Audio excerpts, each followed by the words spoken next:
UP में सियासी पारा हाई, बीजेपी आज जारी कर सकती है यूपी विधानसभा उम्मीदवारों की पहली सूची। यूपी उम्मीदवारों की सूची को लेकर कल दिल्ली में बीजेपी ने की मैराथन बैठक। सूत्रों के मुताबिक बैठक में पहले 2 चरणों की सीटों पर हुआ मंथन। 94 उम्मीदवारों का नाम फाइनल।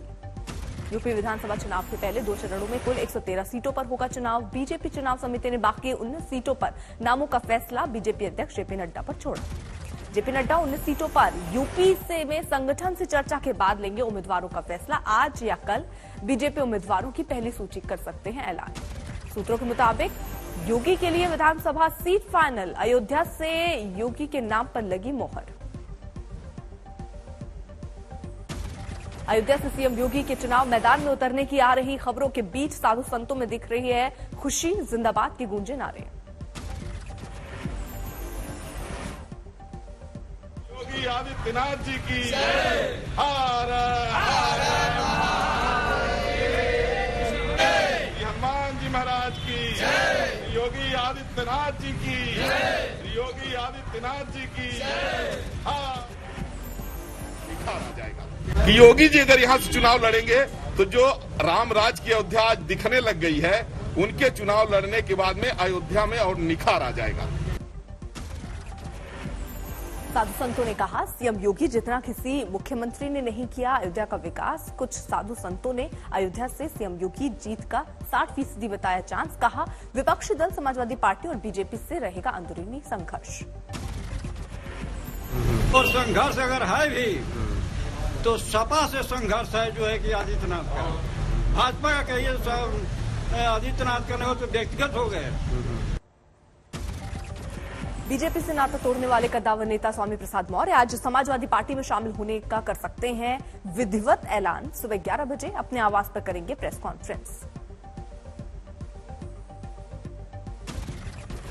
कल स्वामी प्रसाद मौर्य ने अपने करीब 35 समर्थकों के साथ अखिलेश यादव से की थी मुलाकात। अखिलेश संग मीटिंग के बाद बीजेपी पर जमकर बरसे स्वामी प्रसाद मौर्य। कहा, जो सुनामी आने वाली है वो बीजेपी के यूपी में परखचे उड़ा देगी।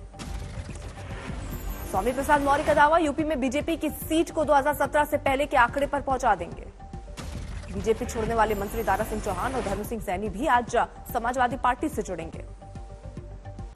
मायावती को झटका, 20 साल से बीएसपी से जुड़े शेख उबैर अहमद ने दिया इस्तीफा। मायावती को लिखे खत में परिवारवाद का लगाया आरोप। सतीश चंद्र मिश्र पर उठाई उंगली।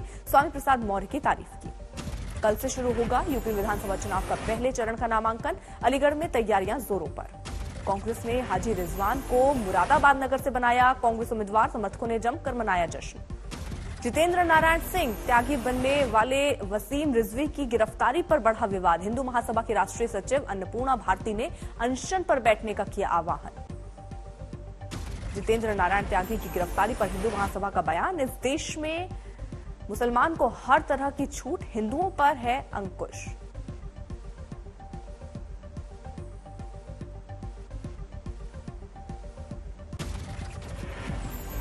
बंगाल के जलपाईगुड़ी में हुए ट्रेन हादसे में अब तक 9 लोगों की मौत की पुष्टि हुई है। 36 यात्री घायल। पटरी से बीकानेर गुवाहाटी एक्सप्रेस के 12 डिब्बे, रेस्क्यू अभियान खत्म। 5 लोगों के शव निकाले गए, 3 के अस्पताल में मौत।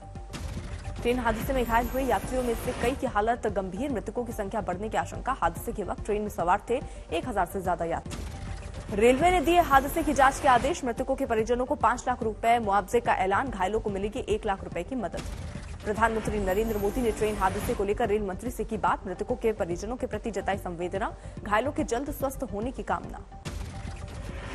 देश में कोरोना की डराने वाली रफ्तार, नए केस 2,64,000 के पार।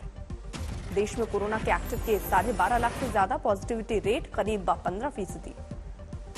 देश में लगातार बढ़ रहे हैं ओमिक्रॉन के केस। कुल केस 5,753। कोरोना की रिकवरी रेट 95% से ज्यादा। 24 घंटे में 1 लाख से ज्यादा लोग हुए ठीक। देश में वैक्सीनेशन की बढ़ती रफ्तार, अब तक 155 करोड़ से ज्यादा टीके। मुंबई में पिछले 24 घंटे में सामने आए कोरोना के 13,702 नए मरीज। 21% हुआ संक्रमण दर। दिल्ली में फुल स्पीड में कोरोना, 24 घंटे में सामने आए 28,867 नए मामले। एक दिन में 31 लोगों की मौत। दिल्ली सरकार ने लोगों को दिया भरोसा, मामले बढ़ रहे हैं लेकिन नहीं बढ़ रही अस्पतालों में मरीजों की संख्या।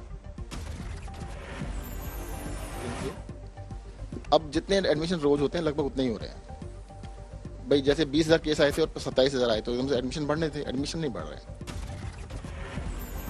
मुख्यमंत्रियों के साथ प्रधानमंत्री नरेंद्र मोदी की बैठक, कोरोना के हालात को लेकर माथापच्ची, वैक्सीनेशन बढ़ाने पर जोर। देश आज मना रहा है मकर संक्रांति का पर्व। वाराणसी में सुबह भक्तों ने लगाई आस्था की डुबकी। हरिद्वार में बढ़ते कोरोना संकट के मद्देनजर बढ़ती जा रही है सावधानी। प्रशासन ने मकर संक्रांति पर गंगा में स्नान को लेकर लगाई पाबंदी। मकर संक्रांति पर प्रयागराज में संगम तट पर जुटे श्रद्धालु गंगा में लगाई डुबकी। पश्चिम बंगाल के गंगा सागर में सुबह सुबह जुटे भक्त किया आस्था का स्नान। जम्मू कश्मीर के सांबा में कल आईटीबीपी के जवानों ने मनाया लोहड़ी का त्योहार, जमकर की मस्ती। आजादी के अमृत महोत्सव पर 1 करोड़ लोगों ने किया सूर्य नमस्कार। असम के सीएम सर्बानंद सोनोवाल की रही वर्चुअल मौजूदगी। रामेश्वरम में कल मनाया गया पोंगल का त्योहार, स्कूली छात्र ने जमकर मनाया जश्न। तमिलनाडु के मदुरई सहित कई शहरों में जल्लीकट्टू का आयोजन, सरकार ने सख्त निर्देशों के साथ दी थी इजाजत। एनएसजी चीटिंग केस में गुरुग्राम में 4 आरोपी गिरफ्तार किए गए लोगों में एक बीएसएफ का डिप्टी कमांडेंट। फतेहाबाद के एक जगह युवक की पीट कर हत्या, मामूली विवाद बताई जा रही है वजह।